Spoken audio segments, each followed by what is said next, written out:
সময় যমরাজ এসে উপস্থিত হলো। সাবিত্রী, কি আমি যমরাজ, তো স্বামীকে আমায় দিয়ে দে। সাবিত্রী বললেন, না না না, আমার স্বামীকে আমি দিতে পারবো না। আর যদি আমার স্বামী যেখানে যাবে আমি সেখানেই যাব। যমরাজ বলল, তা তো হয় না, জীবিত মানুষ তো যমালয়ে যেতে পারে না সাবিত্রী। সাবিত্রী বললেন, না না, আমার স্বামী যেখানে যাবে আমি সেখানেই যাব। তখন সাবিত্রীর কান্না দেখে যমরাজের একটু দয়া হলো। বলছে, মা তুই আমার কাছে অন্য কিছু চা, স্বামীকে আমায় দিয়ে দে। তখন সাবিত্রী বলছে, ঠিক আছে, তুমি আমার স্বামীকে ফিরিয়ে দাও কি না দাও সেটা তোমার ব্যাপার, কিন্তু আশীর্বাদ করো যেন আমার স্বামীর দ্বারা আমার গর্ভে একটা সন্তান আসে। যমরাজ মাথায় হাত দিয়ে বলে, তথাস্তু। যমরাজের কাণ্ডজ্ঞান আছে, স্বামীকে নিয়ে যাচ্ছে, বলছে তথাস্তু। এবার যখন নিয়ে যাচ্ছে, সাবিত্রীও পেছন পেছন যাচ্ছে। যমরাজ বলছে, তুই আমার সঙ্গে কোথায় যাচ্ছিস? তোকে তো আমি বললাম যে তোর গর্ভে সন্তান আসবে।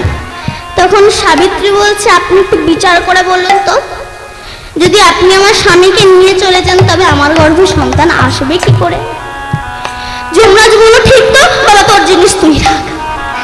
দেখেছেন, প্রতিব্রতা রমণী আজ স্বামীকে ফিরিয়ে এনেছে। শুধু প্রতিষ্ঠানিক শিক্ষায় শিক্ষিত হলে হবে না, আগেকার মায়েরা মূর্খ ছিল কিন্তু এমন এমন সন্তান গর্ভে ধরেছে। দেখেছেন, সব বোমবাস্টির ফসল মেদিনীপুরে, খাল নয়, বিল নয়, নদী নয়, সাগরের মা, বিদ্যাসাগরের মা। তারপর আসানসোলের চুরুলিয়া গ্রামে চারিদিকে কয়লা আর কয়লা, ওই কয়লার মাঝখানে সেই ব্ল্যাক ডায়মন্ডটার জন্ম হয়েছিল, যার নাম হচ্ছে বিদ্রোহী কাজী নজরুল ইসলাম। কত সুন্দর সুন্দর কবিতা লিখেছে বলুন তো, আমাদের দেশকে নিয়ে, নারীদেরকে নিয়ে তিনি কি লিখেছিলেন?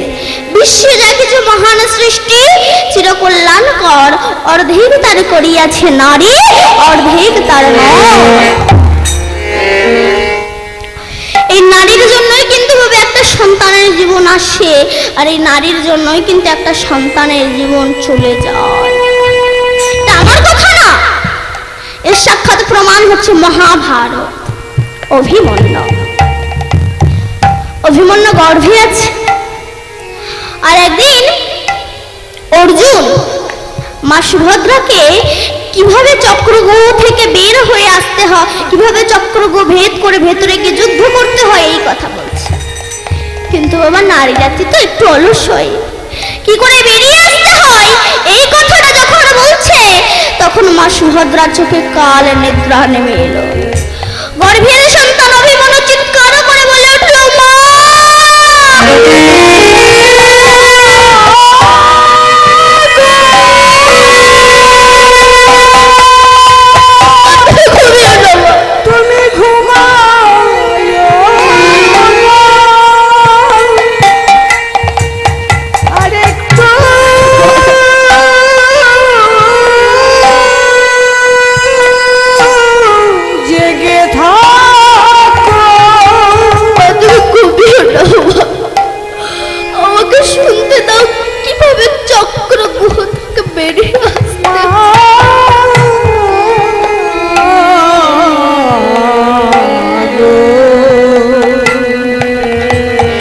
ঘুমালে যে আমিও ঘুমায়ে যাব। কিন্তু কে কার কথা শুনে সুভদ্রা ঘুমিয়ে পড়ল। আমরা জানি বাবা, গর্ভে সন্তান থাকা অবস্থায় মা যা খায় সন্তান তাই খায়, মা যা শোনে সন্তান তাই শোনে। মা যখন ঘুমায় সন্তান তখনও ঘুমায়। যেই না সুভদ্রা ঘুমিয়ে পড়ল, গর্ভের সন্তান অভিমন্যু ঘুমিয়ে পড়ল। আর যেদিন এই কৌরবরা চক্রগোহ তৈরি করেছিল, সেখানে বাবা অর্জুন ছিল। বাবা, ভগবান কি জানতেন না তিনি তো অন্তর্যামী? তিনি কি জানতেন না অভিমন্যুর মৃত্যু নিশ্চিত? জানতেন, কিন্তু তিনি শুধু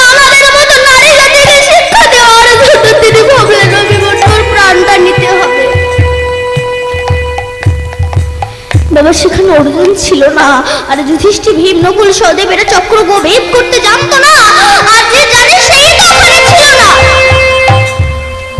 সেই সময় অভিমন্যু এসে বলেছিল, জ্যাঠামশাই আমি জানি কিভাবে চক্রব্যূহ ভেতরে গিয়ে যুদ্ধ করতে হয়। কি আমরা জানি না? আর তুই এটুকু দুধের বালক, 16 বছর বয়স তোর, তুই কি করে জানলি? তখন অভিমন্যু বলেছিল, জ্যাঠামশাই আমি যখন মায়ের গর্ভে ছিলাম, আমি তখন বাবার মুখ থেকে শ্রবণ করেছিলাম। যেই না বললো আমি পারি, সঙ্গে সঙ্গে যুধিষ্ঠির ভীম নকুল সহদেব অনুমতি দিয়ে দিল। বলেছিল আমি যেতে পারবো, কিন্তু একবারও বলেনি আমি আসতে পারবো না। এই কথা যদি একবারও বলতো, তবে যুধিষ্ঠির ভীম নকুল সহদেবেরা যেতে দিত না। যখনই বললো আমি যেতে পারি, সঙ্গে সঙ্গে সবাই অনুমতি দিয়ে দিল। তখন অভিমন্যু চক্রব্যূহ ভেদ করে ভেতরে গিয়ে একাই সবার সঙ্গে যুদ্ধ করে সবাইকে হারিয়ে দিতে লাগলো। তখন দুর্যোধন বলল, কর্ণ না না, এই আমাদেরকে সবাইকে হত্যা করে ফেলবো, না না আমরা সপ্তরথী মিলে ঘিরে একে হত্যা করব। যেখানে ছিল দুর্যোধন, দুঃশাসন, দুর্মুখ, দ্রোণাচার্য, অশ্বত্থামা, কর্ণ, সবাই একটা করে বাণ মারছে, আর ওই ভগবানের বুকে, অভিমন্যুর বুকে এসে লাগছে। বাবা অভিমন্যুর তো বুকে লাগছে বললেন, তো আর কার বুকে লাগছে?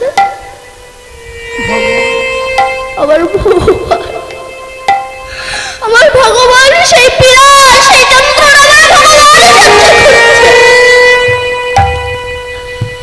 বাবা অভিমন্যুর সামনে দাঁড়িয়ে ছিল অভিমন্যুর জ্যেষ্ঠ বড় জ্যাঠামশাই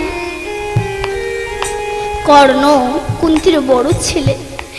শেষ বাণটা বেড়েছিল কর্ণ, বুকে জড়িয়ে ধরে বলেছিল, অভিমন্যু তোকে আমি বধ করতে চাই রে অভিমন্যু, কিন্তু আমাকে শত্রুপক্ষে আসার জন্য তোকে আমায় বধ করতে হলো, তুই আমায় ক্ষমা করে দিস।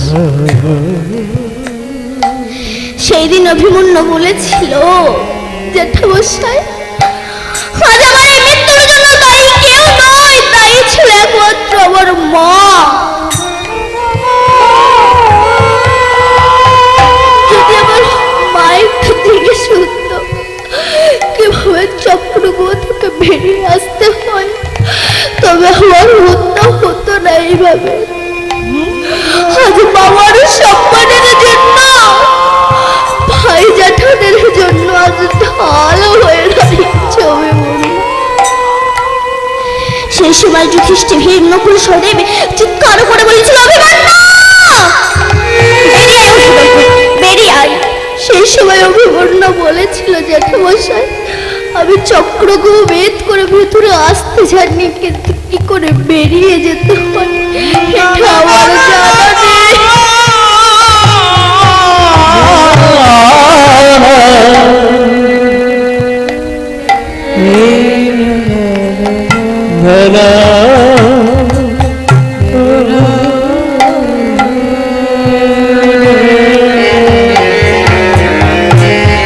তখন যুধিষ্ঠির ভীম নকুল সহদেব ওই চক্রব্যূহের বাইরে দাঁড়িয়ে দাঁড়িয়ে কেঁদেছিল। বাবা ভগবান তো জানতো অভিমন্যুর মৃত্যু নিশ্চিত, শুধু আমাদের মতো নারী জাতিকে শিক্ষা দেওয়ার